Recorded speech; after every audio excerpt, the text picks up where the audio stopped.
So if you had told someone on New Year's Day 2020 that we would be living our lives the way we are now, they'd have told you to get off the crack pipe and check yourself into the nearest psychiatric institution.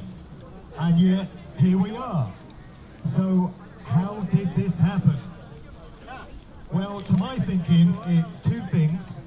It's down to the power of mind control and propaganda put out there by the treacherous lamestream media, who are traitors to this land, to the people, to creation itself.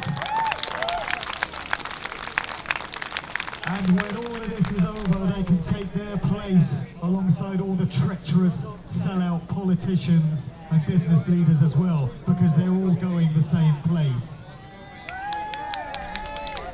And it's also down to this blind belief that people have in the institution of government, and the belief that one group in society has the right to dictate the behaviours and the permissions for everyone else in society. But unfortunately, most people are under that mind control, and so they do everything that tyrannical, despotic governments tell them. And that's why we're in the mess we're in, and that's what we have to reverse. I mean, it would be one thing if there really were a deadly virus that was going around killing people in massive volumes. But from everything we've heard today and everything we're able to research for ourselves, we know that's not the case. I mean, first of all, there's doubt as to whether there's even a virus in the first place, and there's division of opinion as to what a virus really is. But even if this thing is real, then as we've heard today, the survival rate is something like 99.997%. The death rate, even by the artificially inflated figures, and we know that they've been putting COVID-19 as the cause of death on every death certificate going. We know that the figures have been artificially inflated, it's even been admitted by the government, but even factoring in all of that, the death rate is something like a fraction of 0.1%. So the whole thing has been blown massively out of proportion, and we're being played big time. I want to speak a bit about the satanically inverted society in which we live. So, a tenet of Satanism, not to get into it too heavily, but it involves taking something that is natural and inherent to creation and turning it on its head, turning it upside down and back to front. And unfortunately, many of the controllers of this narrative and many of the instigators of it, it turns out, are dark occultists who adhere to satanic and Luciferian doctrines. We don't have time to get majorly into that today, but they observe these tenets, and it does influence what they do. I just want to read a quote which many of you might be familiar with. It comes from the author Michael Elner. It's been often repeated and quoted, but it bears repeating in the circumstances. So he said, "Just look at us. Everything is backwards. Everything is upside down. Doctors destroy health, lawyers destroy justice, psychiatrists destroy minds, scientists destroy truth, major media destroys information, religions destroy spirituality, and governments destroy freedom." Ain't that the truth?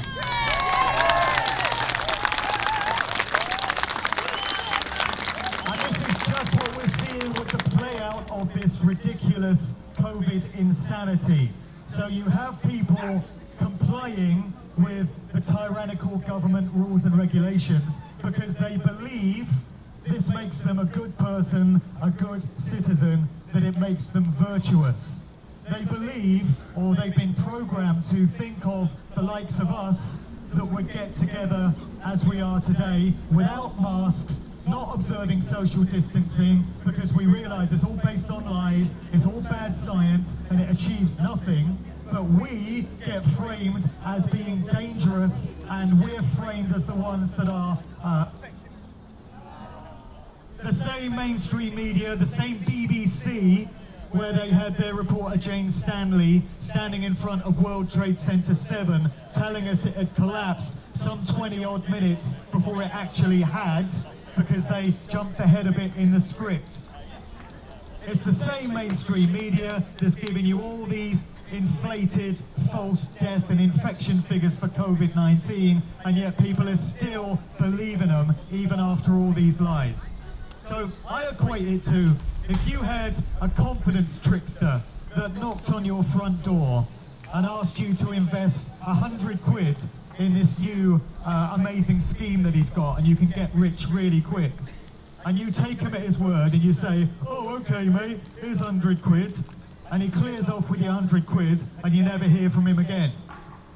If that same guy, 1 year later, comes knocking on your door and says, I've got a great investment scheme, all you got to do is give me 100 quid, are you going to go, okay, here's 100 quid, or are you going to go, you've been here before, you're a con artist, you're a thief, get gone, I'm not listening to a word you say. And yet when you equate that situation to the media, people are prepared to give them second chances again and again and again. And they also believe all the lies that come out of the mouths of these government ministers. And believe it or not, there are still people who are actually of the belief that the government cares about us, and all this virus narrative is about keeping us safe because they care. You know, Matt Hancock, he's just less of the ham. He's a lovely guy, and he just cares about us and wants to keep us all safe. You know, you can see it in his eyes. So, all these traitors in the mainstream media, they belong in jail, along with Boris Johnson, along with Matt Hancock, less of the ham, Chris Whitty, Neil Ferguson, Bill Gates, Anthony Fauci, and the rest of these traitors to humanity. I also want to speak a bit about the lost art of common sense. Actually, before I do that, there was a quote I wanted to mention just related to the media, and it came from David Rockefeller from several years ago. This is, again, a very well-known quote, but it really illustrates the point. David Rockefeller, on record, said once, "We are grateful to the Washington Post, the New York Times, Time Magazine, and other great publications whose directors have attended our meetings and respected our promises of discretion for almost 40 years. It would have been impossible for us to develop our plan for the world if we had been subjected to the likes of publicity during those years." So that speaks right there to how much the elite controllers rely on their pathetic mouthpieces in the mainstream media to do their bidding, and how they realise that if it wasn't for them, the gig would be completely up. And how many people who are cowering in fear behind their masks and looking suspiciously at people crossing them in the street would be behaving this way if they never turned on their TV and never picked up a so-called newspaper? None of us would have any idea that anything was different in the world.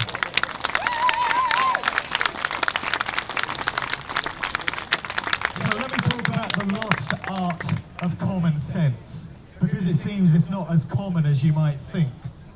The ability to critically think about a situation. You know, the absurd, farcical things that we've been told by the government and the media over the past few weeks ought to have alerted any grown adult of advanced years capable of critical thought to the fact that we're being lied to and mugged off. And I like to think that many of the children in attendance here today would be able to see through some of the stupid, ridiculous things that we've been told. And yet seemingly legions of grown adults can't. So just by way of an example, last weekend I was up in Scotland, and they've got some very draconian rules up there at the hands of wee Jimmy Cranky, you know, Nicola Sturgeon. This whole situation is really showing the fascist tyrants of the world for who they are, because many of them are just reveling in the opportunity to bring out that inner fascist in them, and Nicola Sturgeon is one of them. So they've got some very tough rules. Now, if you want to go into a restaurant or a pub, you're able to walk in and go to your table without wearing a face nappy. However, if you want to go into a restaurant or a pub which happens to be inside a hotel, well, now you've got to wear a face nappy as you walk into the hotel. You've got to keep it on as you walk through the corridor. You've got to keep it on as you walk to your table, and you can only take it off when you're seated at your table. If you want to get up to go to the toilet, you have to put it on again, and you can only take it off again when you're sat at your table. So the implication is that this virus is really clever, really smart, and it knows the difference between a hotel and a restaurant. And if you're walking around in a hotel without a face mask, it's gonna get you. The rules about how far you're allowed to be from the next person. So 2 meters is fine, but 1.9 meters, the virus has a tape measure and it'll work it out, and if you're 1.9 meters, it's gonna get you. The face mask rule. The latest batch were brought in on the 8th of August. So the virus has a calendar and it checks the date. 7th of August, fair play, you're okay.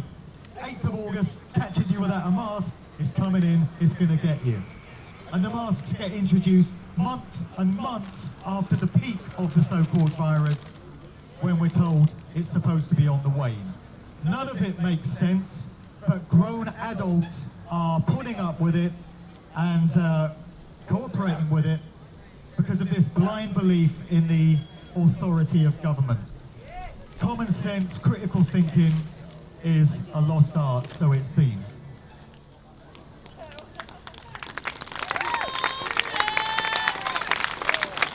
So at what point does the denial stop, and at what point does people standing up for what they know to be right begin? These people walking around following all the rules, do they really believe that if they just wait this thing out for a few months, do everything that they're told, then the virus will eventually go away and we can all go back to how we were living before? I think most people think like that. They don't realize that there's no going back to the way things were.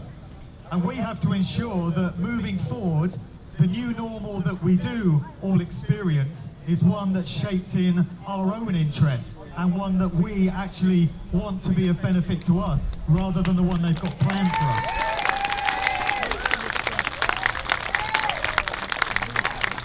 Think of the regulations that were brought in the wake of 9/11. All the ridiculous rituals you go through at airports now, putting your little shampoo in little bottles, you know, because you can't have big bottles of liquid going through the X-ray machine. All of this stuff was introduced 19 years ago, and there's no sign of it being rolled back. So none of this is going to be rolled back until we make them stop. They're not going to stop until we make them stop, and that's what we're going to do.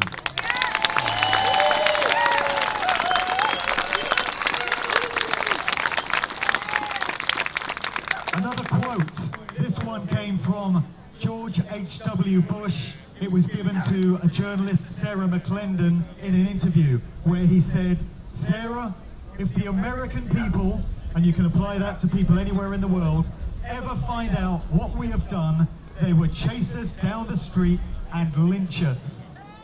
Meaning they know that the minute enough of us figure out what they've been doing to us, and the fact that the power lies with us and we have the numbers, is game over for them. They know this. We have to make that happen. Nobody's going to do it but us. The time is now. If not now, then when? If not you, then who? We won't get another chance like this. Thank you.